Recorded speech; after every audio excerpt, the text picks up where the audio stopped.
2024 ఎన్నికల్లో ఏవో అవకతవకలు జరిగినాయి అంటే వాటికి సమాధానాలు చెప్పరు. ఈవీఎం మీద అనుమానాలు ఉన్నాయంటే నివృత్తి చేయరు. వెబ్‌కాస్టింగ్ రిలీజ్ చేయమంటే చేయరు. కొన్ని వందల వేల కోట్లు ఖర్చు పెట్టి ఎలక్షన్ లో వీవీప్యాట్ స్లిప్ డబ్బాలు పెట్టి స్లిప్పులు డ్రాప్ అయ్యేదాన్ని లెక్కించమంటే లెక్కించరు. ఓటర్ ఐడిని ఆధార్ కార్డుని ఇంటిగ్రేట్ చేయండి అంటే చేయరు. ఓట్ చోరీ జరుగుతుంది, ఒకే వ్యక్తికి ఇన్ని రకాల ఓట్లు ఉంటున్నాయి, సిస్టమ్ ఆపరేటెడ్ గా ఓట్లు యాడ్ అవుతున్నాయి అని ప్రూవ్ చేసిన తర్వాత కూడా దాన్ని అంటే ఏమంటారు, ఏదన్నా తప్పులు జరుగుంటే, తప్పులు అంటే నేను అనేదంటే టెక్నికల్ ఎర్రర్స్ లాంటివి సరిదిద్దుకునే ప్రయత్నాలు జరగట్లేదు.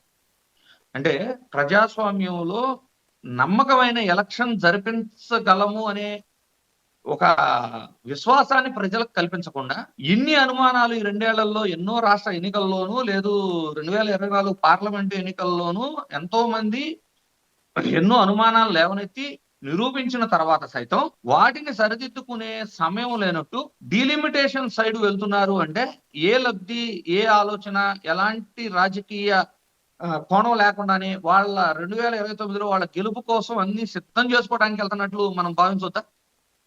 ఎగ్జాక్ట్లీ, అస్త్రాలు సిద్ధం చేస్తున్నారు. మీరు చెప్పినట్లు ఒకవేళ 2026 జనగణన కంప్లీట్ అవుతుంది, డీలిమిటేషన్ ఇప్పుడు ఏం ఆపవసరం. డీలిమిటేషన్ నియోజకవర్గాల వరకు ముందు బౌండరీస్ డిసైడ్ చేసేయండి. ఎస్సీ రిజర్వ్డ్, ఎస్టీ రిజర్వ్డ్ నియోజకవర్గాలు ఏమిటి అనేది మీకు జనగణన కంప్లీట్ అయిన తర్వాత అనౌన్స్ చేయొచ్చు కదా. డీలిమిటేషన్ ప్రొసీజర్ కూడా ఇప్పుడు ఆపవసరం. డీలిమిటేషన్ ప్రొసీజర్ ని స్టార్ట్ చేయనిచ్చి నియోజకవర్గాలు ఎక్కడెక్కడ ఏ పార్లమెంట్ బౌండరీస్ డిసైడ్ అయిన తర్వాత వీటిల్లో ఎస్సీ ఎక్కడ, ఎస్టీ ఎక్కడ అనేది 2026 సెన్సస్ కంప్లీట్ అయిన తర్వాత చేయొచ్చు కదా. ఎందుకు 2011 సెన్సస్ తీసుకొని వెళ్తున్నారు మీరు? డీలిమిటేషన్ నోటిఫికేషన్ ఇచ్చినా కూడా రాష్ట్రం ఒక కమిటీని వేసుకొని ప్రాంతాల వారీగా కమిటీలు వేసి ఆ కమిటీకి చైర్మన్లు పెట్టి ఇదంతా వర్క్ కంప్లీట్ చేసి కేంద్రానికి ఎలక్షన్ కమిషన్ కి సబ్మిట్ చేయాలంటే 1 year పడుతుంది. ఈ 1 year లో మీకు 2026 సెన్సస్ కంప్లీట్ అవుతున్నప్పుడు ఎందుకు మనం 2011 సెన్సస్ మీద వెళ్ళాలి? ఇది ముమ్మాటికి ఎస్సీ ఎస్టీ సామాజిక వర్గాలకి జరగబోతున్న అన్యాయంగానే నేనైతే చూస్తాను. ఓకే సార్, అయితే చివరిగా ఒక్క ప్రశ్న. మీరన్నట్లు గడిచినటువంటి 2024 సార్వత్రిక ఎన్నికల మీద అనేక రకాలైనటువంటి అనుమానాలు వ్యక్తం అవుతున్నాయి. ముఖ్యంగా పరకాల ప్రభాకర్ లాంటి వాళ్ళు ఎన్నోసార్లు మీడియా ముందు దీని గురించి ప్రస్తావించడం జరిగింది. ఎలక్షన్ కమిషన్ ఆఫ్ ఇండియా దీని మీద సమాధానం కూడా చెప్పాల. అయితే దీనికి సంబంధించే ఉపాధ్యాయ అనేటువంటి వ్యక్తి సుప్రీంకోర్టులో పబ్లిక్ ఇంట్రెస్ట్ లిటిగేషన్ వేయడం జరిగింది. సో దీన్ని తీసుకున్నటువంటి సుప్రీంకోర్టు సెంట్రల్ గవర్నమెంట్ కి ఎలక్షన్ కమిషన్ ఆఫ్ ఇండియాకి నోటీసులు ఇచ్చింది. ఆయన అడిగేది ఏంటి అంటే, ఎలక్షన్ పారదర్శకంగా జరగాలి అంటే ఆధార్ లింక్ చేయండి. ఆధార్కి ఆల్రెడీ బయోమెట్రిక్ సిస్టమ్ లింక్ అయి ఉంది కాబట్టి ఓటు వేయటానికి వచ్చినటువంటి ఓటర్ తోటి బయోమెట్రిక్ తీసుకోండి. దొంగ ఓట్లు అనేది ఉండదు, అడిషనల్ ఓట్స్ అనేది ఉండవు. వీటిని ఈవీఎంకి లింక్ చేసేస్తే ఎవరిది బయోమెట్రిక్ జెన్యూన్ ఉంటుందో వాళ్ళ ఓటు పడుతుంది. లేని బయోమెట్రిక్ వేయలేనప్పుడు ఓటు రాదు. సో అసలు కంప్లీట్ ట్రాన్స్పరెన్సీ ఉంటుంది కదా అనేది ఆయన వాదన.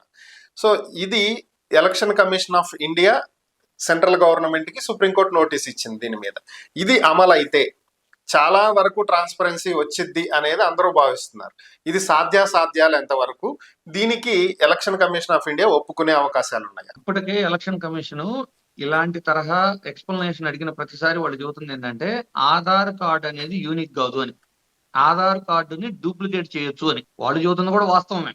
ఎలా అంటే ఆధార్ని ఎలా డిజైన్ చేశారు, ఇప్పుడు మనం తంబిస్తున్నాం సార్, మనం తంబిచ్చినప్పుడు మన తంబు ఇంప్రెషన్ తీసుకుని మన డేటా మీద సేవ్ చేసేది.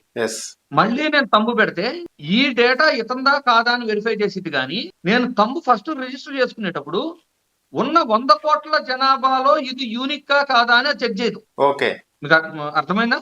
అర్థమైంది. సో కనీసం ఏంటంటే ఇది అట్లీస్ట్ ఎవరు కూడా తప్పు చేయాలని కోరుకొని చేయరు, డూప్లికేట్ తయారు చేసుకోవాలి అని. సో కనీసం 98% ఆఫ్ ద ఓట్లు అయితే ఫిల్టర్ అయిపోతాయి. ఇక దురుద్దేశంతో డూప్లికేట్ ఆధార్ కార్డులు క్రియేట్ చేసి లింక్ చేసి ఏదైనా చేస్తే కొంత పర్సంటేజ్ ఉండొచ్చు అప్పుడు కూడా. కానీ ఇప్పుడున్న పర్సంటేజ్ అయితే ఉండదు కదా. ఇప్పుడు మనం ఎస్ఐఆర్ అడిగితే 10%, 15% ఓట్లు తొలగించబడతాయి. ఆ స్థాయిలో అయితే ఉండవు. కొన్ని వందల వేల కోట్లు ఖర్చు పెట్టి ఎస్ఐఆర్ నడిపే బదులు 6 నెలలు టైం ఇచ్చి ఇంటిగ్రేట్ చేసుకోండి అంటే కంప్లీట్ అయిపోద్ది. ఎవరికాళ్ళు చేసుకుంటారు. మీ సేవలకు వెళ్ళో ఆధార్ సెంటర్లకు వెళ్ళి ఇంటిగ్రేట్ చేసుకుంటారు. వన్స్ ఇంటిగ్రేట్ అయిన తర్వాత డూప్లికేట్స్ డిలీట్ చేయడానికో లేదు దొంగోట్లు డిలీట్ చేయడానికో ఇంకొక విధానాన్ని ఐడెంటిఫై చేసుకోవచ్చు మనం. ఇంకోటి చనిపోయిన వ్యక్తి వచ్చి అయితే ఇంటిగ్రేట్ చేసుకోలేడు కదా, చేయలేరు. ఇప్పుడు వలస వెళ్ళిన అతనైనా 2 చోట్ల ఓటు అయితే యాడ్ చేసుకోలేడు కదా, చేసుకోలేడు. కేవలం దొంగ ఆధార్ కార్డులు క్రియేట్ చేయబడితే మాత్రమే చేసుకోగలరు. సో అది జరగకుండా ఉండడానికి ఏదైనా చర్యలు తీసుకోవాలి. ఓవరాల్ గా చూసుకుంటే సార్, ప్రభుత్వాలు అది బీజేపీయా కాంగ్రెసా పక్కన పెడితే ఒక యూనిక్ నెంబర్, ఒక ఐడెంటిటీ క్రియేట్ చేస్తున్నాం అనే ఆధారే యూనిక్ కాదు అనేది మన ప్రజలకు తెలియదు. అంటే ఇది ఎంత దారుణం. ఇన్నేళ్లగా మనల్ని ఆధార్ ఎంత ప్రక్రియ చేశారు, ఎన్ని కోట్లు ఖర్చు పెట్టుంటారు. ఇప్పుడు దాన్ని తీసుకొచ్చి అన్నిటికీ ఇంటిగ్రేట్ చేసేసారు. ఏది మనం గ్యాస్ తీసుకోవాలంటే ఆధార్ ఉండాలి, మన ఫోన్ తీసుకోవాలంటే ఆధార్ ఉండాలి, చివరికి దగ్గాలన్నా తుమ్మాలన్నా ఆధార్ అవసరం ఉండేది. కానీ ఈ ప్రజాస్వామ్యాన్ని కాపాడే ఓటు ఇంటిగ్రేషన్ కి మాత్రం వద్దంటే వద్దంటున్నారు. అది యూనిక్ కానప్పుడు ఈ మాత్రం ఎందుకు చేయాలి మనం? అంటే బ్యాంకులో అవ్వచ్చు, గ్యాస్ కార్డ్ అవ్వచ్చు, పిఎఫ్ కార్డ్ అవ్వచ్చు, వీటన్నిటిలో ఎందుకు ఇంటిగ్రేట్ చేయాలి? అది యూనిక్ కానప్పుడు మరి అది కూడా సుప్రీంకోర్టు ధర్మాసనం చర్యలు తీసుకోవాలి కదా. ఖచ్చితంగా యూనిక్ అని చెప్పి యూనిక్నెస్ లేని ఎందుకు క్రియేట్ చేశారని అడగాలి కదా అప్పుడు ప్రభుత్వాన్ని. మళ్ళీ దానికి చైర్మన్ గా ఇన్ఫోసిస్ కంపెనీ అధినేతను తీసుకుని రావటం, వాళ్ళు ఏదో ప్రపంచాన్ని దేశాన్ని ఉత్తరించినట్లు వాళ్ళు కంప్లీట్ చేయడం యాక్టివిటీని. ఈ రోజు చూసుకుంటే అది డూప్లికేట్ తయారు చేయొచ్చురా బాబు అంటే మనకి ఎన్ఆర్సీ జరగదు, సిఏఏ జరగదు, ఆధార్ ఉంటే అది డూప్లికేట్ చేయొచ్చు అంటారు. అంటే అసలు ఇండియన్ కి యూనిక్ ఐడి లేకుండా ప్రపంచంలో అతి పెద్ద ప్రజాస్వామ్యం అని చెప్పుకోవటము, అదేంటి అంటే 4వ అతిపెద్ద ఆర్థిక వ్యవస్థగా ఎదిగిందని చెప్పుకోవటమే తప్పితే భారతీయులకు ఇప్పటికి కూడా యూనిక్ ఐడెంటిటీ లేదు అనేది కూడా వాస్తవమే.